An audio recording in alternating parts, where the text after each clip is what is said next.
One game that was woefully absent from Square Enix at E3 2018 was the highly anticipated Final Fantasy VII Remake. It's already been over 3 years since the game was announced back in E3 2015, and it looks to be nowhere near close to being complete, which perhaps should come as no surprise given that this is a Tetsuya Nomura project.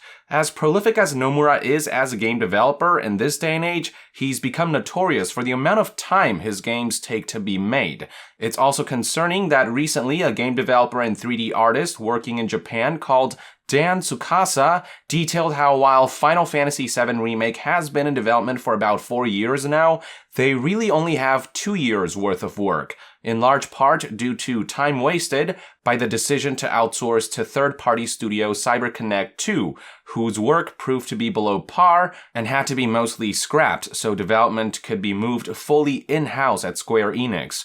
While this is secondhand information and as such should be taken with a grain of salt, the fact that Final Fantasy VII Remake wasn't prominently showcased at E3 2018 goes to show that its development may not be quite as far along as we would like.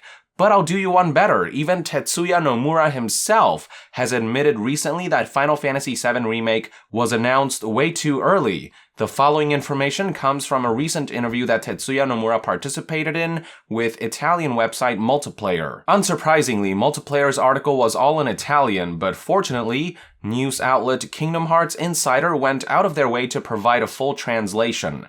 At one point, the interviewer noted how some publishers prefer to announce their projects once they're far into development, whereas titles like Kingdom Hearts 3 and Final Fantasy VII Remake have been revealed very early in advance, before asking if Nomura would have preferred waiting as to not deal with pressure and expectations from such early stages. To that, Nomura had this to say: "Deciding when to announce your game to the public is always difficult. I understand why some companies wait as long as possible, and I definitely think it's a good thing for them. But in our case, we receive pressure from the fans even when we do not announce anything. They're always asking us, 'Are you working on this?' or 'Why don't you make a sequel for that?' Even after the announcement, the situation does not change, because then they'll move on to asking us, 'When will it release?' or 'When will you show a new trailer?' People are waiting for new information regardless of whether the game has been announced or not. It's great when we manage to keep it secret for as long as possible, but these days, a lot of important projects become victims of rumors and leaks.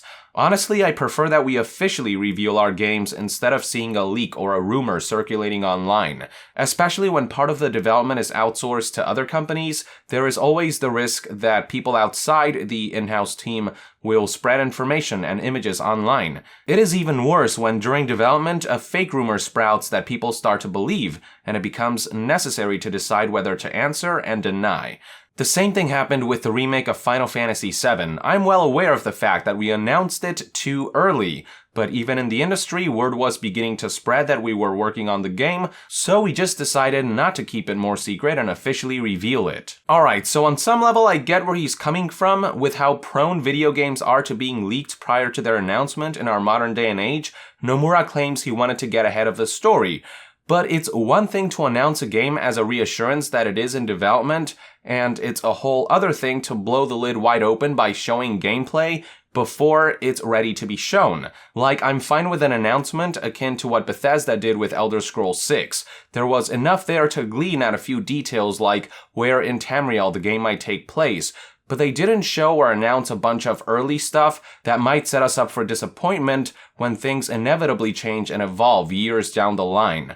Just to remind you, the CGI trailer for Final Fantasy VII Remake was unveiled at E3 2015. The gameplay trailer was unveiled a few months later during PlayStation Experience 2015, and then nothing. When you show gameplay like that, you're giving off the impression that your game is decently far along into development, that you have a relatively clear path towards a not-so-distant release date, that the game is maybe a year or two out.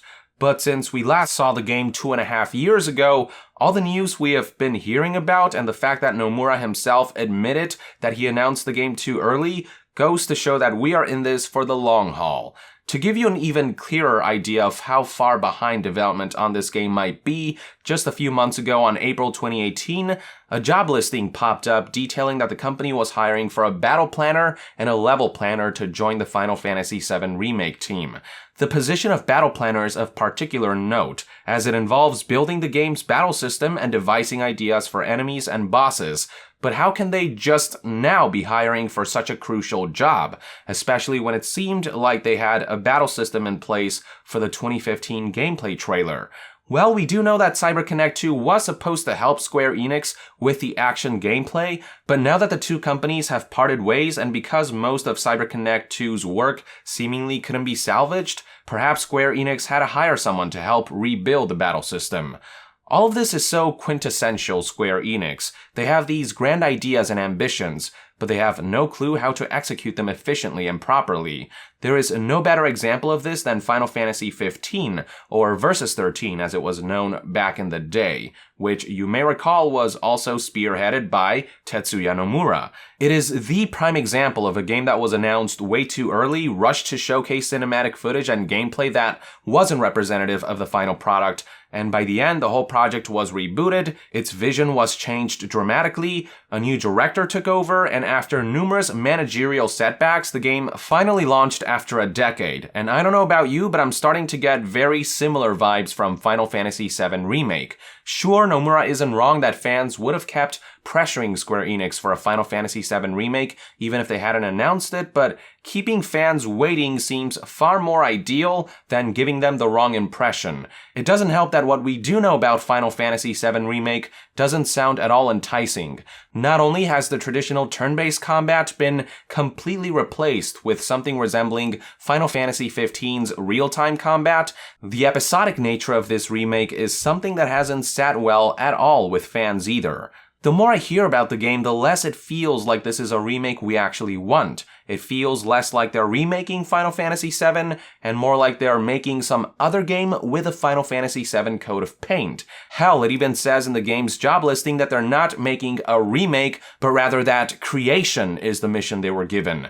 But see, I'm not sure that's what we actually signed up for, especially when the current tentative title of the project is literally Final Fantasy VII Remake. You know what's a fantastic example of a faithful remake? Shadow of Colossus, which upgraded and modernized the visuals while leaving the core gameplay intact. The same could be said about releases such as Crash Bandicoot Insane Trilogy, which featured great visual modernizations and gameplay refinements while retaining a familiar identity.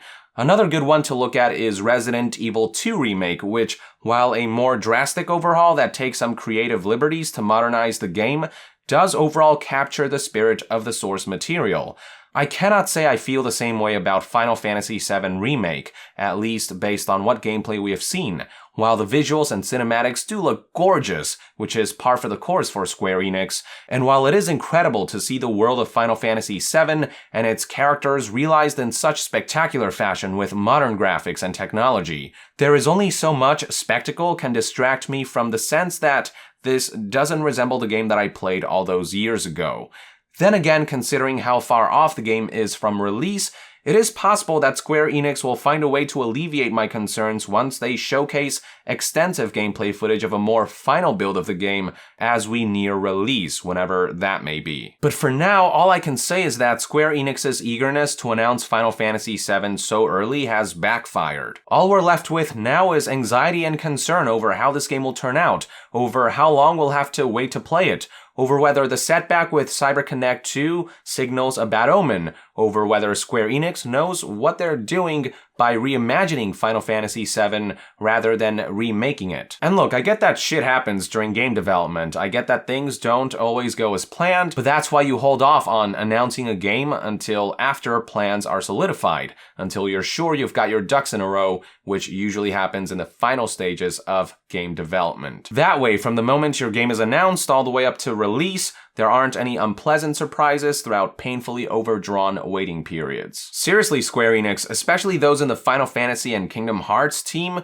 just try once announcing a game when you're absolutely sure it's only like a year out. That way you'll be a lot more sure about what it is you're building and presenting, and we can be sure about what it is exactly we can expect in a timely fashion. These are all just one man's perspective anyway. I'd love to hear what your take is on Nomura's admittance that Final Fantasy VII Remake was announced too early in the comments below. With that, I would like to end this news update. Thank you for tuning in. If you enjoy my content and would like to support this channel directly, consider donating on Patreon. And to be further updated on all things gaming news, reviews, and discussions, stay tuned right here on Yong Yeah. I'll see you guys next time. Yong out.